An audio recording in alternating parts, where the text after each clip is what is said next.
हम पढ़ रहे हैं कक्षा 9वीं हिंदी की पाठ्य पुस्तक स्पर्श भाग 1 का पाठ्यक्रम। आज हम पाठ 7 पढ़ेंगे।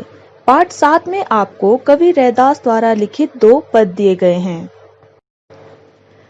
पहले पद में कवि अपने आराध्य को याद करते हुए उनसे अपनी तुलना कर रहा है। जैसे यदि कवि भगवान की तुलना चंदन से कर रहा है तो कवि अपने आप को पानी बताता है, और उसी तरह यदि भगवान की तुलना कवि बादल से कर रहा है तो कवि अपने आप को मोर बताता है। उसी तरह दूसरे पद में जो है भगवान की अपार उदारता, कृपा और उनके समदर्शी स्वभाव का वर्णन किया गया है। यहाँ कवि हमसे यह कहना चाहते हैं कि भगवान किसी से किसी भी प्रकार का भेदभाव नहीं करते हैं। भगवान के लिए गरीब, अमीर, दीन, दुखी, सुखी व्यक्ति सभी एक बराबर हैं। वे सभी को एक तरह से देखते हैं। यहाँ हम इन पदों के माध्यम से जानेंगे कि कवि रैदास हमसे आखिर क्या कहना चाहते हैं। तो चलिए शुरू करते हैं। पहला पद इस प्रकार है। अब कैसे छूटई राम नाम रट लागी, प्रभु जी तुम चंदन हम पानी, जाकी अंग अंग बासी समानी। प्रभु जी तुम घन बन हम मोरा, जैसे चितवत चंद चकोरा। प्रभु जी तुम दीपक हम बाती, जाकी ज्योति बैरई दिन राती। प्रभु जी तुम मोती हम धागा, जैसे सनोही मिलत सुहागा। प्रभु जी तुम स्वामी हम दासा, ऐसी भक्ति करई रैदासा। इस पद सहित व्याख्या हम दो पंक्तियों के आधार पर करेंगे। पहली 2 पंक्तियां हैं। अब कैसे छूटई राम नाम रट लागी, प्रभु जी तुम चंदन हम पानी, जाकी अंग अंग बास समानी। यहाँ पर जो बास शब्द है वो गंध या बास के लिए कहा गया है। जो गंध होती है, हमारे शरीर की सुगंध होती है, उसके लिए कहा गया है। समानी का अर्थ यहाँ लिया गया है समाना से, यानी सुगंध के बस जाने से। यहाँ कवि यह कहना चाहते हैं कि जब किसी भक्त को अपने भगवान के नाम की रट लग जाती है, जब कोई भक्त अपने भगवान की भक्ति में लीन हो जाता है तो उसे भगवान के नाम से दूर करना असंभव हो जाता है। यहाँ जो है कवि उदाहरण के साथ कहते हैं कि प्रभु जी तुम चंदन हम पानी, जाकी अंग अंग बास समानी। यहाँ कवि कहते हैं कि यदि हे प्रभु तुम चंदन हो तो जो तुम्हारा भक्त है वो किस तरह का है, वो पानी की तरह है। और कवि कहता है कि जिस प्रकार चंदन की जो सुगंध है वो पानी की बूंद बूंद में समा जाती है, उसी प्रकार प्रभु की भक्ति भक्त के अंग अंग में समा जाती है। इसलिए भक्त को जो है भगवान की भक्ति से दूर करना असंभव हो जाता है। अगली पंक्तियां हैं। प्रभु जी तुम घन बन हम मोरा, जैसे चितवत चंद चकोरा। प्रभु जी तुम दीपक हम बाती, जाकी ज्योति बैरई दिन राती। यहाँ पर जो घन शब्द है वो बादल के लिए लिया गया है, और मोरा जो है वो मोर को कहा जाता है। चितवत कहा जाता है देखने को या निहारने को। चकोर जो है वो एक तीतर जाति का पक्षी है जो चंद्रमा का प्रेमी माना जाता है, यानी वो चंद्रमा को रात के समय देखता रहता है। एकटक दृष्टि से वो पलक झपकाए बिना चांद को देखता है। बाती कहा जाता है उस रुई को जिसे तेल में डालकर दिया जलाया जाता है। ज्योति कहा जाता है ज्योति को, यानी जो देवता या भगवान के सामने दीपक जलाया जाता है उसके प्रकाश को। बैरी कहा जाता है बढ़ाना को या जलने को। राती कहा जाता है बढ़ाना को या जलने को। राती कहा जाता है रात्रि को। इन पंक्तियों की व्याख्या इस तरह से है कि प्रभु जी तुम घन बन हम मोरा। यहाँ कवि क्या कहते हैं कि हे प्रभु यदि तुम घन हो, यानी यदि तुम बादल हो, तो जो तुम्हारा भक्त है, जो कवि है, वो मोर के समान है, जो बादल को देखते ही नाचने लगता है। जैसे चितवत चंद चकोरा।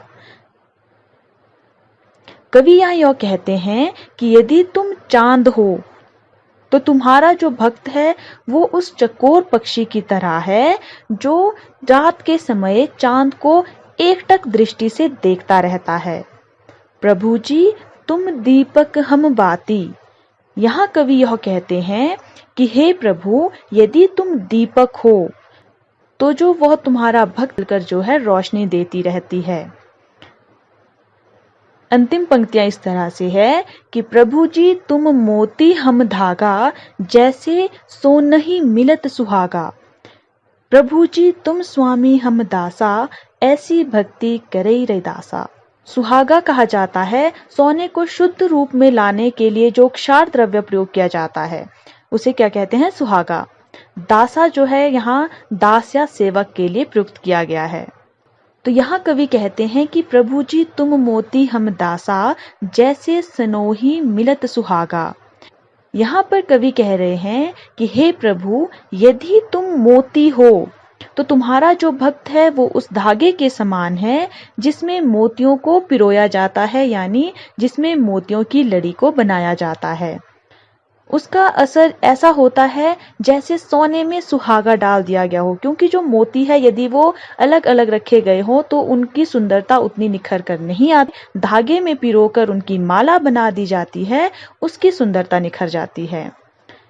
प्रभु जी तुम स्वामी हम दासा, ऐसी भक्ति करे रदासा। यहाँ जो कवि रैदास जी हैं वो अपने आराध्य के प्रति अपनी भक्ति को दर्शाते हुए कहते हैं कि हे मेरे प्रभु, यदि तुम स्वामी हो तो मैं आपका भक्त जो है वो आपका दास हूँ, यानी आपका नौकर हूँ। यहाँ पहले पद में हम यह पाते हैं कि जो कवि है वो भगवान को बहुत अधिक श्रेष्ठ दिखाते हैं और अपने आप को बहुत ज्यादा निम्न दिखाते हैं, भगवान के सामने बहुत अधिक छोटा दिखाते हैं। लेकिन वो यहाँ पर यह भी दर्शाते हैं कि वो भगवान से इस तरह से जुड़े हुए हैं, उनका जो भगवान के प्रति लगन है वो इस तरह से जुड़ी हुई है, वो भगवान से थोड़े से समय के लिए भी दूर नहीं रह सकते हैं। वो भगवान से बहुत अधिक प्रभावित हैं, वो भगवान के साथ ही अपना पूरा जीवन व्यतीत करना चाहते हैं। कवि रैदास द्वारा लिखा गया दूसरा पद इस प्रकार से है।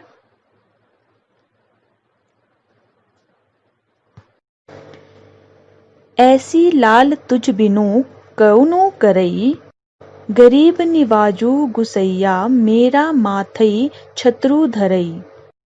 जाकी छोटी जगत कऊ लागई तापर तुही ढरई, नीचहु ऊंच करई मेरा गोविंदु काहू ते ना डरई। नामदेव कबीरू तिलोचनु सधना सेनु तरई, कही रविदासु सुनहु रे संतहु हरिजऊ ते सभई सरई। इस पद की भी अर्थ सहित व्याख्या हम दो पंक्तियों में जानेंगे। तो पहली पंक्तियां इस प्रकार से है।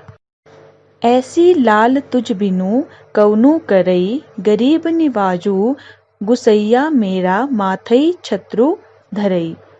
लाल यहाँ स्वामी के लिए प्रयोग किया गया है, कौनु कहा गया है कौन के लिए। गरीब निवाजू जो है वो दीन दुखियों पर जो दया करने वाले हैं उन्हें कहा गया है, यानी ईश्वर के लिए कहा गया है, भगवान के लिए कहा गया है। गुसैया कहा गया है स्वामी के लिए या गुसाई के लिए, मतलब गुसैया भी स्वामी के लिए ही प्रयुक्त किया गया है। माथई छत्रु धरई जो है वो कहा गया है माथे पर मुकुट धारण करने वाला, यानी ये जो सारे संकेत है वो भगवान को ही प्रयुक्त किए गए हैं। इन पंक्तियों की व्याख्या देखते हैं। ऐसी लाल तुझ बिनु कौनु करई, यहाँ पर जो भगवान की महिमा का बखान हुए कवि कहते हैं कि हे भगवान, तुम्हारे बिना जो है कोई ऐसा नहीं करता। क्या नहीं करता? गरीब निवाजू गुसैया, यानी कोई दीन दुखियों पर दया नहीं करता भगवान के सिवाय। मेरा माथई छत्रु धरई, यानी जो भगवान है उनके माथे पर मुकुट शोभा देता है। ऐसे भगवान जो है दीन दुखियों पर अपनी दया दिखाते हैं। अगली पंक्तियां हैं। जाकी छोटी जगत कऊ लागई तापर तू ही धरई, नीचहु ऊंच करे मेरा गोविंदु, काहू ते न डरई। छोती कहा गया है छुआछूत को या अस्पृश्यता को, यानी छुआछूत को जो है छोती कहा गया है। जगत कऊ लागई, यानी संसार के लोगों को लगती है। यहाँ पर इसका अर्थ यह है। तापर तू ही ढरी, यानी उन पर द्रवित होता है। नीचहु ऊंच करई, नीच को भी ऊंची पदवी प्रदान करता है, यानी किसी को भी ऊंच नीच नहीं देखता है। भगवान क्या करता है, सभी को बराबर देखता है। जिसमें जो गुण है भगवान उसी को उसी तरह का फल देता है। इन पंक्तियों की व्याख्या देखते हैं।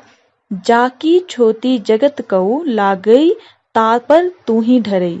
यहाँ कवि कहते हैं कि संसार के लोग जिन्हें अछूत समझते हैं, भगवान उन पर भी दया दिखाते हैं। यानी संसार के लोग जिनसे दूर हटते हैं, जिन्हें अछूत मानते हैं, नीच समझते हैं, भगवान उन नीच लोगों को, उन अछूत लोगों पर भी दया दिखाते हैं। भगवान के छूने से अछूत मनुष्य का भी कल्याण हो जाता है, क्योंकि नीचहु ऊंच करई मेरा गोविंदु, कहूँ ते ना डरई। क्योंकि जो भगवान हैं उनके प्रताप से किसी नीच व्यक्ति के मनुष्य को भी ऊंचा बना देता है। यानी जो भगवान का प्रताप है, जो भगवान है, वो छोटे मनुष्य को भी ऊंचा बना देते हैं। किस तरह से? वे मनुष्य के द्वारा जो है किए गए कर्मों को देखते हैं, उनके अच्छे गुणों को देखते हैं, उनके द्वारा किए गए अच्छे कामों को देखते हैं, और उन्हीं कामों के आधार पर जो है वो भगवान जो है लोगों को ऊंचा उठाते हैं, उन्हें जीवन में सफलता प्रदान करते हैं। वे मनुष्य की जाति को नहीं देखते कि कौन छोटा है और कौन बड़ा है। अंतिम पंक्तियां हैं। नामदेव कबीरू, तिलोचनु सधना सेनु तरई, कही रविदासु सुनहु रे संतहु, हरि जीव ते सभई सरई। नामदेव जो है वो महाराष्ट्र के एक प्रसिद्ध संत थे। तिलोचनु जो है वो त्रिलोचन के लिए कहा गया है, जो एक प्रसिद्ध वैष्णव आचार्य थे। सधना जो है वो एक उच्च कोटि के संत थे, जो नामदेव के समकालीन माने जाते हैं। सैनु जो है वो भी एक प्रसिद्ध संत हैं, जो आदि गुरु ग्रंथ साहब में संग्रहित पद के आधार पर जो है इन्हें रामानंद के समकालीन माना जाता है। हरिजीव जो है वो हरिजी से है। सभई सरई कहा गया है, सब कुछ संभव हो जाता है। इन पंक्तियों की व्याख्या इस तरह से है कि नामदेव कबीरू, तिलोचनु सदना सेनु तरई, कही रविदासु सुनहु रे संतहु, हरिजीव ते सभई सरई। कवि यहाँ उदाहरण देकर कह रहे हैं कि भगवान ने जो है नामदेव, कबीर, त्रिलोचन, सदना जैसे, सेनु जैसे संतों का भी उद्धार किया है। ये जो कवि ने यहाँ उदाहरण दिए हैं, नामदेव, कबीर, त्रिलोचन, सदना और सेनु, ये जो सभी संत लोग हैं, ये नीच व्यक्ति थे, यानी इन्हें समाज में अछूत कहा जाता था। लेकिन भगवान ने जो है इनके कर्मों को देखा, इनके कामों को देखा, इनकी मेहनत को देखा और इनका उद्धार किया। इस पद में कवि हमें यह समझाना चाहते हैं कि यदि भगवान चाहे तो वे कुछ भी कर सकते हैं, क्योंकि उन्होंने इस संसार को बनाया है, उन्होंने किसी को अछूत नहीं बनाया। ये सब जो है समाज की देन है। समाज जिसे अछूत समझता है, भगवान उसे अछूत नहीं समझते, क्योंकि भगवान ने सभी को एक समान समझा है और भगवान सभी के कर्मों को देखते हैं, ना कि उनके